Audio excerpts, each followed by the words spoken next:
Hello everyone, Dark of All Trades here. So today, I'm just gonna jump right in. I'm going to do this completely blind like I usually do. No more preamble, let me just introduce the video. Today's video comes from a channel called Darth Donkey. I'm suspecting that this is a play on a presuppositionalist named Darth Dawkins, that name itself referencing Richard Dawkins. I suspect in an attempt to attach himself. But Darth Dawkins is actually just not a good person. But that isn't the point.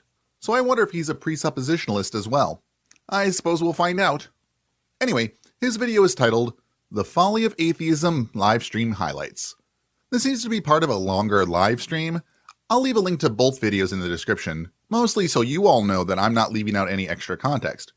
So without further ado, let's see what... I'm not going to keep calling him Darth Donkey. So let's see what DD has to say. Only heaven silence for an answer. What back then it read kind of normal back in the day. This guy's so smart, like the college guy from God's Not Dead. God's Not Dead. Yeah, that was a movie, which I appreciate the compliment. I actually didn't particularly like that film. Hey, look at that. We're starting from a point of agreement. Though, let's be real here. Most people who watched the movie, and I use the term movie loosely here, also did not like it. Its Rotten Tomatoes score was a whole 13%. If you get the chance, I highly recommend God Awful Movies' commentary on it. Give their podcast a listen if you get the chance. If I remember, I'll put a link in the description to where you can listen to it for free. And one of the main reasons why I didn't is because of the methodology that was used by the college student. In the fact that he presented evidence to his atheist teacher in order to try to convince him. But see, what I'm saying, and what Romans 1 is saying is that nobody needs evidence that God exists. Nobody does, because they already know. So DD's main criticism of God's Not Dead is that the student tried to use evidence? And his justification? Well, Romans 1 says everyone already knows God exists, so we don't need evidence. Skeptical expression. But let's unpack this, because it is bonkers wrong on multiple levels.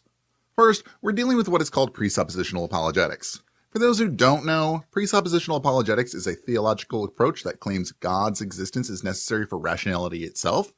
It was popularized by theologians like Cornelius Van Til and Greg Bahnsen, and it is arguably the most circular form of apologetic reasoning you'll ever encounter. I've done an entire video dismantling it entirely, but I'll touch on it very briefly. So here's why it fails spectacularly. First, let's address the obvious. Just because a book claims everyone knows something doesn't mean it's true. Watch this. Everyone knows that Eric the God-eating penguin proves your God doesn't exist. Those who deny it are just suppressing the truth in their unrighteousness. Now that it's written in a book, does this mean you now secretly know about Eric the God-eating penguin? Of course not. That would be absurd. But it gets worse. The argument is saying, the Bible is true because God said so, and we know God exists because the Bible says so. This is textbook circular reasoning so perfect it could make a geometry teacher weep. And here's the biggest problem. The argument structure could be used to prove literally any god, being, or even my magical primordial space crystal. A Hindu could say, everyone knows Brahma exists because the Vedas say so. A Muslim could say, everyone knows Allah exists because the Quran says so. A Norse pagan could say, everyone knows Odin exists because the Eddas say so. As it said, an argument that proves everything proves nothing. But let me be crystal clear here.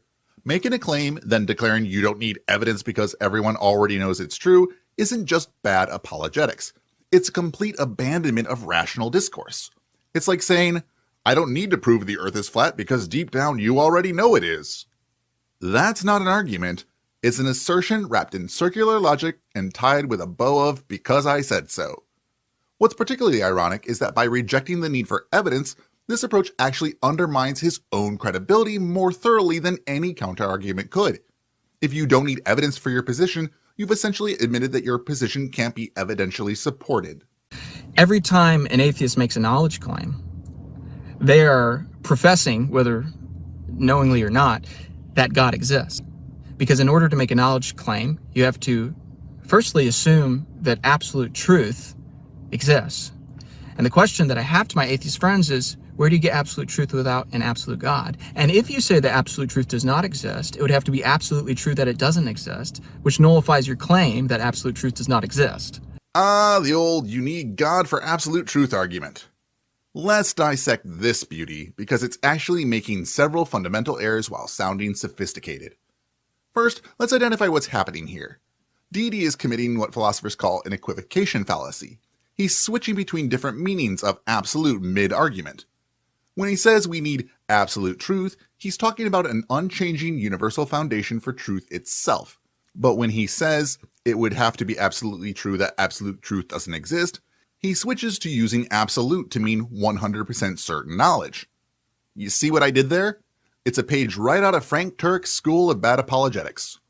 It's like saying you need a perfect measuring stick to measure anything at all. And if you say perfect measuring sticks don't exist, you need to measure that claim perfectly to know it.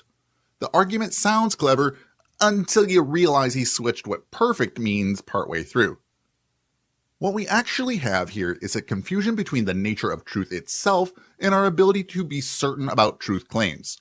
These are two entirely different philosophical concepts that he's trying to blur together to create what looks like a logical trap. So let me break this down properly. When we make knowledge claims, we're not claiming absolute perfect universe-spanning certainty. That's not how knowledge works. I know my coffee mug is on my desk right now. Do I need an absolute God to know that? Of course not. I just need functioning senses and basic reasoning ability. What we're dealing with here is a variation of what philosophers call foundationalism, the idea that all knowledge needs some ultimate unshakable foundation. But here's the thing. Modern epistemology has moved way beyond this simplistic view. We don't need absolute certainty to have reliable knowledge. We work with degrees of confidence based on evidence and reason. Let's use science as an example. When we say water is H2O, we're not making some cosmic absolute truth claim. We're saying, based on overwhelming evidence and constant testing, this is how water molecules are structured.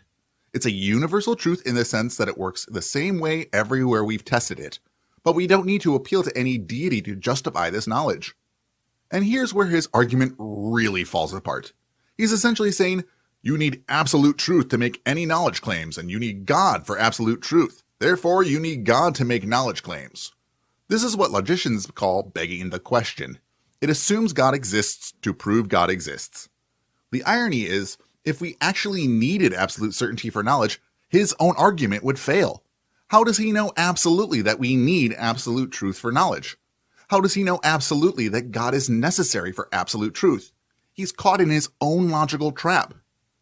And let's not forget the classic self-refuting argument he throws in. If you say absolute truth doesn't exist, that would have to be absolutely true. This is like saying, can you write a sentence without using any words? It's wordplay masquerading as philosophy. What we actually have are reliable methods of understanding reality, science, logic, mathematics, that work consistently and predictably without needing to appeal to any cosmic absolute certainty. They're universal in application, testable in practice, and don't require a divine guarantor to function. So I just want an answer from my atheist, my agnostic friends. Where do you get absolute truth without an absolute God? Because according to your worldview, you cannot justify any complaints that you have about anything, not just God, about anything, rape, murder, theft. You cannot justify your complaints about any of those things until you show me that your worldview can account for truth. And that's the problem with the atheistic worldview. It can't. It can't. It cannot account for truth. So now we're getting to the heart of it. The classic, no God means no morality argument, but with an, we'll say, interesting twist. Deity is trying to connect absolute truth to moral truth, and, well, it's not going well for him. Let's break this down because there are several problems here. First, notice the sleight of hand? He's jumped from absolute truth to moral claims without justifying the connection. That's like saying you need an absolute measuring system to know if someone punches you in the face. I'm pretty sure we can figure out that one without cosmic certainty. But here's the real issue. Even if we grant the existence of his God, and that's a massive if, it doesn't actually solve the problem he thinks it does. We could reference Euthyphro's dilemma, first posed by Plato about 2,400 years ago. Didi, is something moral because God commands it, or does God command it because it is moral? Either way, you haven't established absolute morality. You've just pushed the question back a step. And this isn't even including how you know you're correct. Because again, we can presuppose anything and be convinced we're correct, and one presupposition could run directly counter to your own. But as I want to do, let's address his challenge directly. How do we justify that those things are wrong without absolute truth? It's simple. We observe their effects. We can demonstrate objective harm. We can measure trauma, document suffering, and track societal damage. We don't need cosmic certainty to know causing harm is wrong, just like we don't need absolute truth to know that jumping off a building will hurt. Think about it. If you see someone being murdered, do you really need to check with a divine rulebook to know it's wrong? Or do you understand it's wrong because you can comprehend suffering and empathize with other humans? What we actually have here is situational ethics based on objective facts about human well-being. Can this get complicated in edge cases? Sure, but that's exactly what we would expect from a real moral framework dealing with real situations. An absolute, unchanging moral system would be suspiciously simple for handling the complexity of human experience. Here's the kicker. Didi is essentially arguing that without perfect, absolute certainty, we can't know anything at all. But this is an absurd standard that his own worldview can't meet. How does he know absolutely that his interpretation of God's will is correct? How does he know absolutely that his understanding of morality is perfect? Humans don't wait to have absolute certainty for most things we do. Do you need absolute certainty that you're not going to get into a car accident before you drive? Do you need absolute certainty that the food you eat isn't poison before you eat it? If we waited to have absolute certainty before we acted, we'd all be paralyzed. The truth is, we can build robust moral frameworks based on human well-being, empathy, and observable consequences. No cosmic certainty is required, just careful thinking, evidence, and a genuine concern for reducing suffering. If an atheist says that God does not exist, I ask, is it absolutely true that God does not exist? They say yes. I say, where do you get absolute truth from your worldview? There's something beautifully circular about this argument. Let me dissect it, because it's actually making several errors at once. First off, and this is important, he's attacking a straw man. Most atheists don't say, I'm absolutely certain no gods exist. That's not how atheism typically works. I mean, I can't be absolutely certain that there isn't a teapot orbiting Jupiter right now, but I'm pretty comfortable not believing in it. What we're seeing here is another equivocation fallacy. He's conflating different types of truth claims. When someone says, I don't believe God exists, they're making a statement about their current position based on available evidence. They're not making a claim of absolute cosmic certainty. Think about it this way. When you say there are no unicorns, you're not claiming to have searched every corner of the universe in every possible dimension. Of course not. You're saying that based on available evidence and the complete lack of evidence for unicorns, you don't believe they exist. Same thing with gods. But here's where it gets really interesting. Didi here is actually making a much bigger claim than the atheist. He's not just saying, I believe God exists. He's saying, I'm absolutely certain God exists, and I know the nature of truth itself, and I know you need God for this truth. That's a lot of claims to justify. The fundamental problem here is he's trying to force an epistemological framework that demands absolute certainty, when that's not how human knowledge actually works. We work with degrees of confidence based on evidence and reason. That's how science works. That's how daily life works. And that's how reasonable belief works. So no, we don't need to prove the non-existence of a god with absolute certainty any more than we need to prove the non-existence of invisible dragons with absolute certainty. The burden of proof lies with the person making the positive claim. No answer. No, I'm pretty sure I just gave an answer. Now, some of the answers that I've gotten from atheists in regard to this point, and Wait, atheists have no answer, but here are some answers I've received from atheists? I don't even know what to say about this. I want to bring this up because it's really important, is they'll appeal to things like the laws of logic. They'll appeal to their senses. They'll appeal to their reasoning. But the problem with appealing to your senses and reasoning is the moment that you appeal to them, you're assuming that you know what's real. Okay, now we're getting to the your senses might be unreliable argument. This is actually kind of interesting because it actually undermines his own position more than ours. Let's break this down. He's claiming that appealing to our senses and reasoning is problematic because you're assuming you know what's real. But here's the beautiful irony. How does he know God is real without using, wait for it, his senses and reasoning? Pause for effect. See, we use logic and rely on our senses because they demonstrate consistent reliability. When I drop a pen, it falls. Every single time. For those just listening, that was me dropping a pen. When I touch a hot stove, it burns. When I look both ways before crossing the street, I don't get hit by cars. This isn't assuming reality, it's working with demonstrable consistency. And yes, our senses can be flawed. That's exactly why we've developed the scientific method. We cross-reference, we verify, we test and retest. We have multiple observers. We use instruments to extend and verify our senses. When everyone observes the same phenomena under the same conditions, we start building reliable knowledge. But here's where his argument completely falls apart. Let's grant him his premise. Let's say our senses are completely unreliable. How exactly does he know God communicate with him? How does he read the Bible? How does he hear prayers? How does he know he's saying prayers? How does he perceive anything about God at all without using his senses? This is what philosophers call a self-defeating argument. If you can claim we can't trust our senses to know reality, you've just undermined any possible way to know anything about any God, including yours. You've sawed off the branch you're sitting on. The reality is, we use our senses and reason because we have no choice, even those claiming we can't trust them. The difference is, some of us acknowledge this and develop methods to verify and cross-reference our observations, while others pretend they have a cosmic bypass to this basic fact of human existence. And so I'll often ask them, well, how do you know it's real? How do you know that you're not in a dream? How do you know that you're not in the Matrix? The Matrix argument, or as philosophers have called it for centuries before the Wachowskis made it cool, the problem of hard solipsism. You know, the whole how do you know you're not in a dream thing? But here's what's fun. This argument actually destroys his own position more thoroughly than mine. Let's think about it. If we can't trust our senses because we might be in the Matrix, then how exactly does he know he's not in a Matrix programmed by Zeus or Odin, or my personal favorite, my magical primordial space crystal?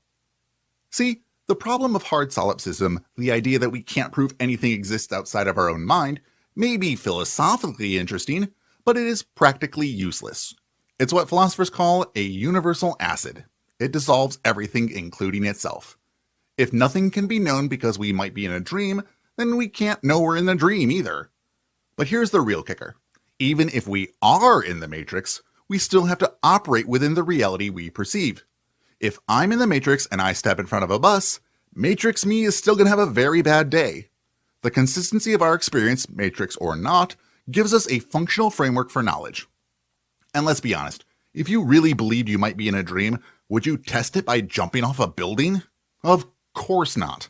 Because deep down, we all operate on the assumption that our shared reality is, well, real.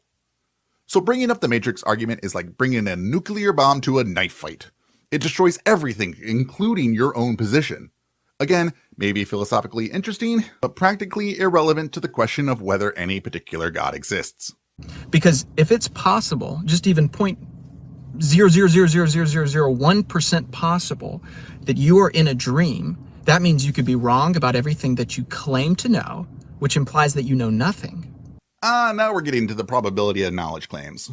Let's unpack this because it's actually making several errors at once. First, there's a massive leap in logic here.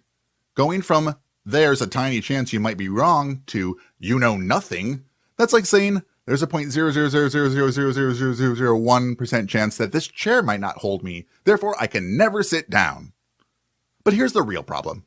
He's not just claiming we might be wrong, he's claiming he has the answer. And that's where the burden of proof comes in. See, most atheists aren't claiming absolute certainty about anything. We're simply saying, I don't believe your claim about a God because you haven't demonstrated it. Let me talk about knowledge for a minute. Philosophers often define knowledge as justified true belief, and that's been debated since Plato's time. But I prefer a more practical definition. Knowledge is what we believe based on evidence that would significantly alter our worldview if proven wrong. For instance, I know Australia exists. Could I be wrong? Sure, theoretically. But the evidence is so overwhelming that if Australia turned out to be fake, it would shatter my understanding of reality. That's different from saying, I know absolutely that Australia exists with metaphysical certainty. But here's where his argument completely falls apart. Even if he successfully demolished every atheist argument, which he hasn't, that does nothing to prove his God exists. That's like saying, you can't prove you're not in the Matrix, therefore, Mr. Jesus. The logic just doesn't follow. The irony is, by his own standard of requiring absolute certainty for knowledge, he can't know anything either, including that his God exists. He's created an impossible standard that even his own worldview can't meet. How do you get out of that? That means every knowledge claim that you make, whether about God or about anything else, you could be wrong about. And see, that's the beauty of the Christian worldview, is that we can appeal to certainty. The certainty defense. This is fun because it reveals a fundamental misunderstanding about the relationship between certainty and truth. Think about this. Throughout history, humans have been absolutely certain about all sorts of things. People were, and some embarrassingly still are, certain that the earth is flat. They were certain diseases were caused by evil spirits. They're certain that the sun revolved around the earth. Their certainty had zero effect on reality. 1,500 years ago, everybody knew the earth was the center of the universe. 500 years ago, everybody knew the earth was flat, and 15 minutes ago, you knew that people were alone on this planet. Imagine what you'll know tomorrow. This is what philosophers since Kant have called the epistemic ontological distinction, the difference between what we believe, epistemology, and what is actually real, ontology. Your certainty is just a feeling, a psychological state. It has as much effect on truth as you being certain you can fly has on gravity. Let's make this concrete. A religious bomber might be so certain of their beliefs that they're willing to die for them. A religious mystic might be so certain of their experiences that they'd stake their life on them. A Mormon might be absolutely certain about their personal revelation that they would invent a whole religion. They can't all be right, but they can all be equally certain. This is why modern epistemology has moved far away from certainty as a criterion for knowledge. Instead, we look at evidence, consistency, predictive power, and explanatory scope. Because being certain about something doesn't make it true, it just makes you certain. So when you say, we can appeal to certainty, what you're really saying is, we can appeal to how strongly we feel about our beliefs. And feelings, no matter how strong, don't determine truth. Now, an atheist might bring up, okay, well then why aren't you a Muslim? Or why aren't you a Mormon? And it's like, okay, great question. And so I will respond to them by saying, are you a Muslim? And they'll say, no, I'm not a Muslim. Okay, so we both agree that Allah does not exist. Let's move on. Oh, this is beautiful. Let's pause right here, because this dodge is so spectacular it deserves its own spotlight. What we're witnessing is a masterclass in avoiding the actual argument. Notice how he quickly jumps from, great question, to, let's move on. I would argue that that's because this question actually exposes a fatal flaw in his entire approach, which I'll get to in just a moment. Because if you're having to use a God to disprove that all gods don't exist, it's self-contradictory. See, when we present the Muslim example, we're using what philosophers call a reductio ad absurdum, showing how an argument fails by applying its own logic to a similar situation. We don't actually need to believe in Allah to show that his argument could be used identically to prove Allah's existence. Let's demonstrate. The Quran says everyone knows Allah exists. If you deny it, you're just suppressing the truth in your unrighteousness. How do you account for absolute truth without Allah? Your worldview can't justify knowledge claims without Allah. Sound familiar? It's literally the same argument structure. And this is why he desperately wants to move on. Because addressing it would force him to explain why his exact argument doesn't work for every other God claim ever made.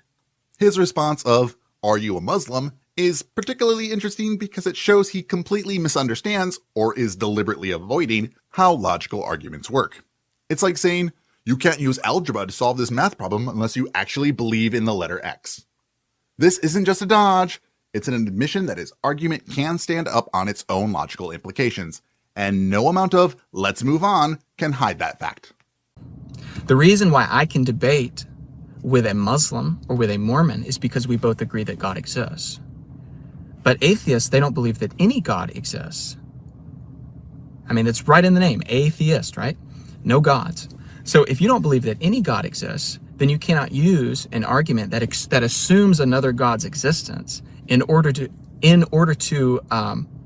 make the attempt to disprove the Christian God. Otherwise, you're destroying your own worldview. And so it doesn't make any logical sense. This is just the same dodge with extra steps. Let's cut through this quickly. First, we absolutely can use hypothetical gods to test his logic. That's literally how logical analysis works. We don't have to believe in something to examine its logical implications. That's like saying you can't understand how Superman flies unless you actually believe in Superman. But okay, let me put my Norse pagan hat on for a moment. Odin is the source of all truth and knowledge. The Eddas tell us this. You know this in your heart. You're just suppressing the truth in unrighteousness. Now what? We both believe in a god, so by his own rules, we can have this debate, and his entire argument structure falls apart because it works equally well for Odin. The fact that he's working so hard to avoid this simple logical test tells us everything we need to know about how confident he is in his argument. And that's the end of his video. So what is DD saying here? What are the main points he's trying to make in his video? Nobody needs evidence that God exists because they already know. Every time an atheist makes a knowledge claim, they're professing that God exists. You need God for absolute truth. Atheists cannot justify any complaints about bad things until they can show that their worldview can account for truth. You need absolute certainty or you know nothing. Atheists can't use other gods in arguments because they don't believe in other gods. Everyone already knows God exists because the Bible says so. This is basically standard presuppositional apologetics. Nothing I haven't really covered before, like I said, but I wanted to give a slightly different take that you can use for your counter-apologetics arsenal. Do you agree with me on my points, or would you handle them differently? Do you agree with DD here? Let me know in the comments below. Overall, I give this video a near perfect 9 facepalmy Mr. Jesuses out of 10. I did this for a number of reasons. First, the intellectual dishonesty of using circular reasoning while presenting it as a strength. The repeated straw-manning of atheist positions, for making unsupported philosophical claims while ignoring centuries of epistemological work. Even though he presents his points clearly, the clarity of bad arguments doesn't mitigate their fundamental flaws. I really wanted to give it a 10 out of 10, but while his arguments are very poor, they're not maximally dishonest or academically fraudulent. They're just badly reasoned and show a lack of engagement with actual philosophical work on epistemology. So they land at a solid 9 out of 10 on the badness scale, but leaves room for even worse apologetics. That's it for this one, so I've given my thoughts, and now I turn it over to all of you. How do you handle presuppositional arguments? Do you handle them at all? Or do you dismiss them for being so bad? I know there are a number of ways to deal with presups. Though I presuppose that you like how I handle this, so you're hitting that like button is a foregone conclusion. Prove me right. Though for some reason, presuppositional arguments are not dead, but you can hit that subscribe button to give it a kick while it's down. Speaking of proving right, I need to give an extra thanks to my patrons, especially Calamitous Anima and Sora being the top 2. But maybe you can take their spot at patreon.com/darkofalltrades. Pricing starts at $1, and every little bit helps me immensely. Thank you to all of you who have already done so, as your beautiful artwork is on screen. I really wanted to leave presuppositional videos where they belong, in the trash, but one of my patrons sent me this video. You know who you are, so blame them.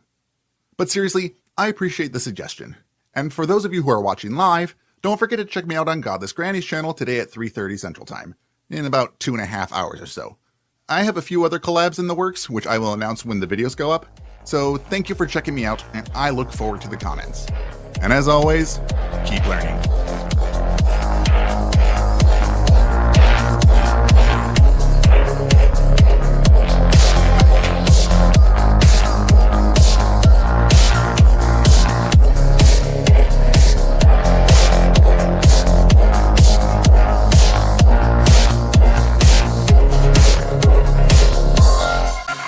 So that's why my religion